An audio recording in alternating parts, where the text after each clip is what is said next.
మంచిగున్నారా? నేనైతే మంచిగున్నానోళ్ళ. ఇయ్యాల కూడా మన కీస్పిట్ట ముచ్చట్లల్లా మంచి మంచి ముచ్చట్లు పట్టుకొని వచ్చిన. మరి ఇంకెందుకు ఆలస్యం, మొదలు హెడ్లైన్ చూడాలి కదా. పాండ్రి. ఘనంగా అయింది జయశంకర్ సార్ జయంతి, నచ్చతలేదట రేవంత్ పద్ధతి. నారాజైతురట మంత్రులు, మాట ఇంటలేరట అధికారులు. కాళేశ్వరం గుడి కూల్చివేతలు, కళ్ళ నీళ్లు తీసిర్రు భక్తులు. ఎమ్మెల్యే కొడుకు ప్రేమ పంచాయతీ, తండ్రికి నచ్చతలేదట కొడుకు సోపతి.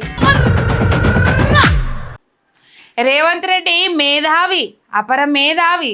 జై తెలంగాణ అనే మాట రాదు నోటెమ్మటి. ఎన్నడన్నా నిన్నరా అనల్లా? 100 సభలు పెడితే ఏ ఒక్క సభలో కూడా జై తెలంగాణ అనే పేరే వినబడది. ఇగో ఇప్పుడు గిదే మాట వినబడుతుందోల్లా. అంతేకాదట, తెలంగాణ తెచ్చిన మేధావుల పేర్లను కూడా సార్ నోటుతో వలకడట. అగో కేటీఆర్ సార్ ఏదో అంటుండు, ఇనుండ్రి. ఏదన్నా చెప్పుర్రొల్లా, తెలంగాణ ఉద్యమంలో కేసీఆర్ సార్ ఎంత పేరెళ్ళిండో, ప్రొఫెసర్ జయశంకర్ సార్ పేరు, కోదండరామరెడ్డి సార్ పేరు కూడా అంతే ఇనొచ్చింది ఉద్యమం టైంలో. కానీ రేవంత్ సార్ మాత్రం తెలంగాణ మేధావుల ముచ్చట తీసినప్పుడు వాళ్ళ పేర్లే తీయలేదట. గదే అంటుండు కేటీఆర్ సారు. నిన్నగాక మన ముఖ్యమంత్రి అంటాడు, తెలంగాణలో అంటే ఇద్దరే మేధావులట. ఒక ఆయనట జైపాల్ రెడ్డి అట, జీవితం అయినట్టు జై తెలంగాణ అని జైపాల్ రెడ్డి మేధావట. ఇంకొక ఆయన కేశవరావు అట. అర్రే నిజమేనా అనుల్లా?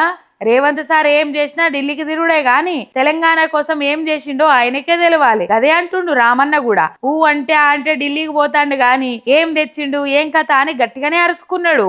ఢిల్లీలో 75 సార్లు మన ముఖ్యమంత్రి రేవంత్ రెడ్డి ముఖ్యమంత్రి అయిన తర్వాత ఇది 75వ సారి ఈరోజు ఢిల్లీలో ఉన్నాడు. ఆయన ముఖ్యమంత్రి అయి 32 నెలలు కాలే, ఎల్లుండితోనో రేపటితోనో 32 నెలలు అవుతుంది. కానీ 13 రోజులకు ఒకసారి ఢిల్లీ పోతాడు, 2-3 రోజులు ఆడు ఉంటాడు. దేహి దేహి దేహి అని ఈరోజు అక్కడ యాచిస్తా ఉన్నాడు. మరి తెలంగాణ సీఎం అయినాక తెలంగాణ నీళ్ల కోసం కొట్లాడాలి కదా. ఇప్పటికి కూడా హరీష్ అన్ననే కొట్లాడుతాండు నీళ్ల కోసం. గాముచ్చడ కూడా తీసిండు రామన్న. హరీష్ అన్న చెప్పినట్లే నడుస్తుంది అంటుండు. హరీష్ రావు గారు ఒక ప్రెస్ మీట్ వివరంగా పెట్టినారు. సోదరులు సోషల్ మీడియాలో కూడా పెడతా ఉన్నారు. ఎట్లా మళ్ళీ తెలంగాణకు నీళ్లలో అన్యాయం చేసే ప్రయత్నం జరుగుతున్నది, ఎట్లా తెలంగాణ వాటాని మళ్ళీ ఒక్కసారి తెలంగాణ ప్రాజెక్టులను రద్దు చేయమని Godavari river management board meeting లో తెలంగాణకు సంబంధించిన 7 ప్రాజెక్టులు రద్దు చేయమని ఇవాళ తమ ఆధీనంలో తమ చెప్పు చేతల్లో ఉన్న కేంద్ర ప్రభుత్వాన్ని ఎట్లా ఆంధ్రప్రదేశ్ ప్రభుత్వం ఇవాళ ఆడిస్తున్నదో నిన్న వివరంగా హరీష్ రావు గారు చెప్తే మన వాళ్ళందరూ ఇవాళ నేను చూస్తా ఉంటే ఉదయం పేపర్లో గానీ టీవీలో గానీ బ్రహ్మాండంగా మన వాళ్ళు కూడా మళ్ళీ ఒక్కసారి అంటే ఢిల్లీ పార్టీల చేతుల్లో మళ్ళీ తెలంగాణ ఎట్లా తల్లడిల్లుతున్నదో ఒకసారి అర్థం చేసుకోవాల్సిన బాధ్యత మనందరి మీద ఉన్నది. ప్రొఫెసర్ జయశంకర్ సార్ జయంతి సందర్భంగా సార్ కు నివాళులర్పించిండు BRS working president KTR sir. అట్లనే ఉద్యమం కోసం ఎసొంటి దారిలో పోవాలి, జనాలకు ఎట్లా చెప్పాలి, రాజకీయంగా ఎట్లా పోతే తెలంగాణ వస్తుంది అని ఎసొంటి నిర్ణయాలు తీసుకున్నాడో చెప్పుకొచ్చిండు. ఈ ఆందోళనని, ఈ భావజాల వ్యాప్తిని అల్టిమేట్ గా ఒక రాజకీయ శక్తిగా మలిచి, ఓట్ల రూపంలో మలిచి, సీట్ల రూపంలో మలిచి, ఆ సీట్ల ద్వారా యాచించి కాదు శాసించి ఢిల్లీ మెడలు వంచి తెలంగాణ తెచ్చుకోవాలి. ఇది కేసీఆర్ గారికి ఆయన నూరి పోసిన ఒక ఉద్యమ పంద. ఇక సార్ జయంతి సందర్భంగా బీఆర్ఎస్ లీడర్లు కూడా ప్రొఫెసర్ జయశంకర్ సార్ త్యాగాలను యాద్ చేసుకుండ్రు. ఇప్పుడు చెప్పుర్రొల్లా, ఎన్నడు జై తెలంగాణ అని జైపాల్ రెడ్డి పేరు తీసి మేధావులనే రేవంత్ రెడ్డి సారు జయశంకర్ సార్ పేరెందుకు తీయలేదో కదా. అంటే రేవంత్ సార్ కు తెలంగాణ ఉద్యమం ఏమెరక? ఆయన ఏమన్నా ఉద్యమంలో పాల్గొన్నాడా అంటే గది వేరు ముచ్చటిగా. అరే కాళేశ్వరం ప్రాజెక్టు కట్టడేమో గాని రేవంత్ సార్కు కాళేశ్వరం అనే మాట ఇంటనే నిద్ర పడతలేనట్టున్నది కదా అంటుర్రు. ఎందుకు ఏం కథనో చూడుర్రు మీరే. ఆగో కూలుస్తుర్రు కదా నొల్లా, కూలుతుండ్రు చూడుర్రి. కాళేశ్వరం గర్భగుడి కూడా కూల్చబట్టే. ఏదెట్లున్నా గర్భగుడి కూల్చే టైంలో మాత్రం గుళ్ళె పూజలు చేస్తోళ్ళు భక్తులు అంతా కోసపడతారు. కేసీఆర్ సార్ యాదాద్రి ఎట్లా కట్టిండో చూసినాం కదా. గా తీర్ల కట్టుడు ఈ కాంగ్రెస్ సర్కార్తో అవుతుందా చెప్పుర్రి. గర్భగుడి కూల్చకుంటే మంచిగుండు అని భక్తులు కండ్ల నీళ్లు తీస్తాన్రు.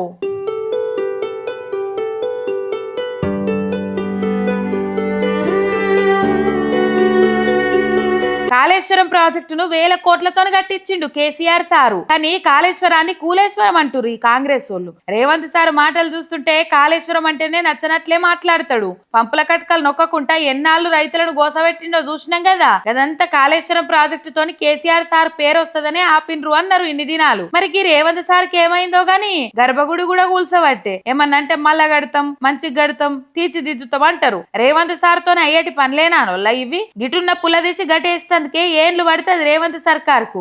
ఈ సర్కార్ ఇక అధికారంలో ఉండేది 2.5 ఏండ్లు. ఈ 2.5 ఏండ్ల గుడి పనులు ఏమాత్రం ముంగడికి పోతాయో, లేకుంటే కాళేశ్వరం గుడి నిర్మాణం అంతే పడావ పెడతారో అంటుర్రు కదా. ఆ నడుమ సమ్మక్క సారలమ్మల గుడి కడుతున్నామని ఎంత బాగా ఊదిరో చూసినాం కదా. గద్దెల నిర్మాణమే సక్కంగా లేక జాతరగానే ఊలిపోయినాయి. మరి ఈ రేవంత్ సర్కార్ కి ఇంత పెద్ద చరిత్ర గల్ల గుడి కట్టుడు అవుతుందా అనొల్లా? అయితే మంచిదే గాని కాళేశ్వరం అనే మాటే నచ్చక గుడి నిర్మాణం పక్కన పెట్టి గోస పెడతారేమో అంటుర్రు భక్తులు. అయినా ఇవాళ రేపట్ల చరిత్ర గల్ల గుడులు కట్టాలనంటే 1000 కోట్లు అయితాయి. అన్ని పైసలు ఇచ్చుడు అవుతుందా రేవంత్ సార్ తోని? ఎన్ని హామీలు ఇచ్చిండో, దేవుడి మీద ఎన్నెన్ని ఒట్లేసిండో చూసినాం కదా. ఒట్లేసిన మాటలే నెరవేర్చలేదు. దేవుడి మీద భక్తే ఉండుంటే ఒట్లేసి ఇచ్చిన హామీలు నెరవేర్చకపోనా అనుల్లా? మరి దేవుడి మీద ఒట్లకే దిక్కులేనప్పుడు ఈ పనులు మాత్రం ముంగట పడతాయని ఎట్లా నమ్ముతారు పాపం భక్తులు. గందుకే కట్టినాడు చూద్దాం గాని ఇప్పుడు మాత్రం కూల్చుడు నచ్చలేదు అంటుండ్రు. తతిమ్మ గుడి మొత్తం కట్టి అటెనక గర్భగుడి జోలు పోతే ఎట్లుండునో గాని రేవంత్ సార్ బుల్డోజర్లు మాత్రం టక్క టక్క ఊల్చి పడేసినాయి కదా.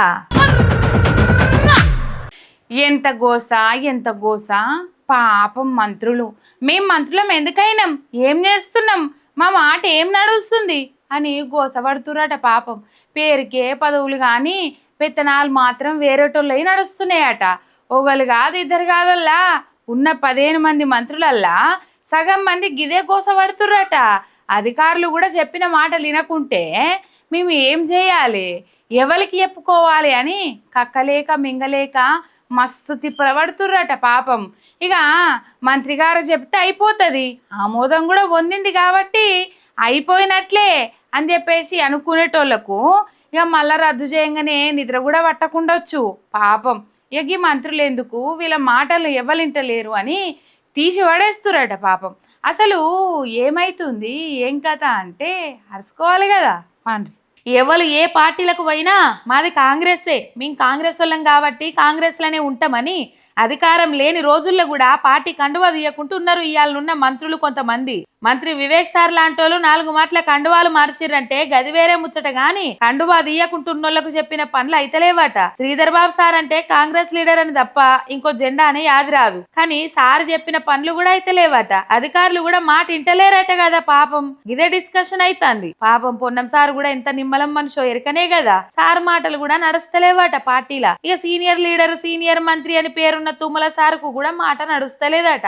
నా శిష్యుడే సీఎం కాబట్టి నేను ఎట్లా చెప్తే అట్లనే నడుస్తుంది అనుకున్నాడు కావచ్చు సారు. కానీ ఎవ్వరు ఇంటలేరట సార్ మాట. ఇక కొండా సురేఖక్కనైతే ఎంత ప్రెస్టేషన్లు ఉంటుందో చూస్తూనే ఉన్నాం కదా. జూపల్లి సార్ పంచాది కూడా గదేనట.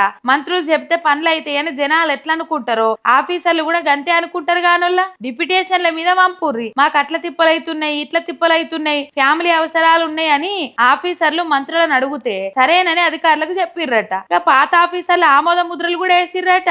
కానీ ఈ నడమొచ్చిన ఓ కొత్త ఆఫీసర్ ఏమో వీళ్ళు చెప్పిన ఆర్డర్లన్నీ తీసి పడేసిండట.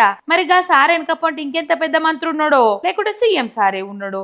అందుకే ఇంటలేడు కావచ్చు అని పార్టీల పొట్టు డిస్కషన్లు అవుతున్నాయి. సచివాలయంలో అందరు ఇదే మాట్లాడుకుంటుర్రట. పేరుకే మంత్రులు గాని వీళ్ళు చెప్పిన మాట ఆఫీసర్లు ఇంటనే లేరు అని గుసగుసలాడుతుర్రట.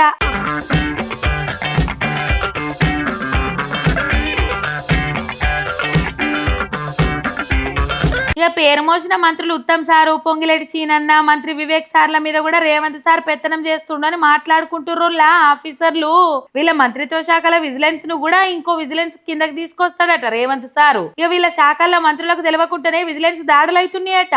అరే గిదేంది, నేను మంత్రిని, నాకు ఒక్క మాట కూడా చెప్పకుండా విజిలెన్స్ దాడులేంది అని ఉత్తమ్ సారు, పొంగిలేటి సీనన్న షాక్ అవుతుర్రట పాపం. పార్టీల నెంబర్ 2 నేనే అని చెప్పుకుంటాడని పొంగిలేటి సీనన్నకు పేరు ఉండే. రేవంత్ తర్వాత నేనే సీఎం చదువుకుంటుండు అని ఉత్తమ్ సార్కు కూడా పేరుండే. గసొంటి మంత్రులకు కూడా తెలియకుండా శాఖల్లో పనులు నడుస్తున్నాయంటే వాళ్ళు మాత్రం ఎవరికి చెప్పుకోవాలి. మరి గా 3 శాఖల విజిలెన్స్లు వేరే విజిలెన్స్ కిందకి తీసుకపోయి గా ఆఫీసర్లకు రేవంత్ సారే పెత్తనం చేస్తాడు అంటుండ్రు. గిట్లయితే మా చేతుల శాఖలున్నా ఏం ఫాయిదా అని నిద్రలు రావు కావచ్చు మంత్రులకు. ఇంట్లో ఈగల మూత బయట పల్లకీల మూత అంటే గిదే కావచ్చునోళ్ళు. బయటకు మాత్రం మీది మోటార్లు వేసుకొని బుర్రున తిరుగుతారు కావచ్చు గాని ఇంట్లో పెత్తనం మాత్రం చేతులు లేకుంటే ఎంత నారాజు అవుతుర్రో కదా. రాక అధికారం వచ్చే మళ్ళొస్తుందని గ్యారంటీ లేకపాయే. ఇప్పుడు కూడా పెత్తనం నడవకుంటే ఇంకేం చెయ్యాలని వాళ్ళకు కూడా ఉంటది కదా.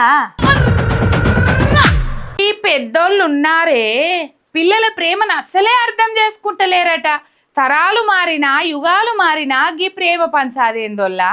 ఎంత పెద్దగా ఆలోచిస్తే ఎంతమంది ఓట్లేస్తే ఎన్ని కులాలోళ్ళు ఎన్ని మతాలోళ్ళు ఓట్లేస్తే ఎమ్మెల్యే అవుతారు చెప్పుర్రి. గసొంటిది ఒక ఎమ్మెల్యే అయి ఉండి కొడుకు ప్రేమ పెళ్లిని ఒప్పుకోకుంటే పాపం గా కొడుకు గోస ఒక గోస కాదోల్లా. చూడుర్రి మరి ఆయన ఎవలో ఏం కథను. ఏ కాలంలో ఉన్నామొల్లా ఏ కాలంలో ఉన్నాం చెప్పుర్రి. అన్ని కులాలోళ్ళు అన్ని మతాలోళ్ళు పేదోళ్ళు పెద్దోళ్ళు అందరు ఓట్లేస్తేనే కదా ఎమ్మెల్యే అవుతాడు. కానీ కాంగ్రెస్ ఎమ్మెల్యే ప్రకాష్ గౌడ్ మాత్రం కొడుకు పెళ్లికి ఒప్పుకోలేదట. అయినా గట్టిగా మాట్లాడి పిల్లింట్లోనే పూల పండ్ల కార్యక్రమం చేసుకుండట ఎమ్మెల్యే కొడుకు. ఇక పెళ్లికి రెడీ అవుతున్న టైంలా పిల్లింటి మీద పడ్డారట గుండగాళ్ళు. ముఖానికి మాస్కులు పెట్టుకొని పిచ్చి కారణాలని చెప్పుకుంటా దాడి చేసి ఇల్లంతా శిల్లం కల్లం చేసిర్రట.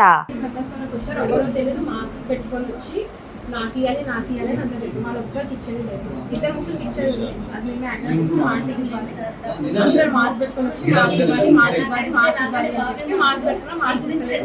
నా ఫోన్లో వీడియో తీసి అక్కడ పడేసి వెళ్ళిపోయారు. ఏంది కథ అంటే పిల్లగాడు అసలు ముచ్చట తీసిండు. వాళ్ళ నాన్న ఎమ్మెల్యే కాబట్టి ఇదంతా అవుతుంది అనబట్టే పెళ్లి చేసినందుకు ఒప్పుకోకపోయినా చేసుకుంటున్నాడని ఇంత దాకా తెచ్చిండ్రు. మమ్మల్ని చంపుతారేమో అని భయం అవుతుంది అంటుండు. నేరుగా వాళ్ళ నాన్న పేరు దిత్తలేడు గాని వాళ్ళ తరపు మనుషులే వచ్చిర్రు అంటాండు. కానీ నిన్న కొంతమంది ఒక 40 మెంబర్స్ అట్లా మా ఇంటిపైకి ఇక్కడ దాడి చేసినారు.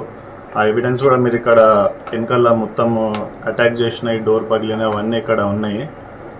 ఇదంతా ఓన్లీ ఈ మ్యాటర్ అమ్మాయి విషయం వల్ల ఇదంతా జరుగుతుంది. ఇలా ట్విస్ట్ ఏందంటే ప్రకాష్ గౌడల కొడుకు అత్తను ఛానల్ ఇంటర్వ్యూ ఇచ్చి పోతాండంగా అరెస్ట్ చేసిర్రట పోలీసోళ్ళు. అగ చూడుర్రి.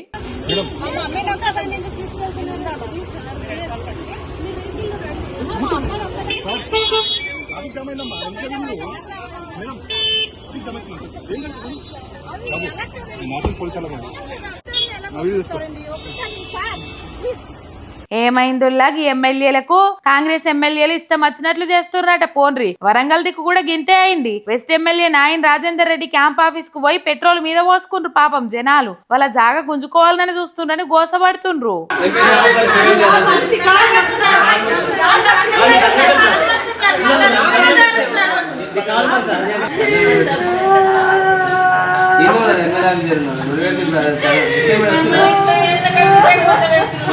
పోగాల మత్తే గిట్లనే ఉంటాయి పనులు అని ఉత్తగానే అంటారా. ఈ కాంగ్రెస్ కు మళ్ళా వచ్చే ఛాన్స్ లేదని ఎరకనే గాని ఎమ్మెల్యేలు ఇంతటితోని రాజకీయాలు ఎడిచేసి పోతారా ఎట్లా? ఏదో ఒక పార్టీలో జోరి గెలవాలనే చూస్తారు కదా. మరి గసొంటిది జనాలకు ఇంతగానం ఎందుకు తిప్పలు పెడుతుర్రో వాళ్ళకే తెలవాలిగా.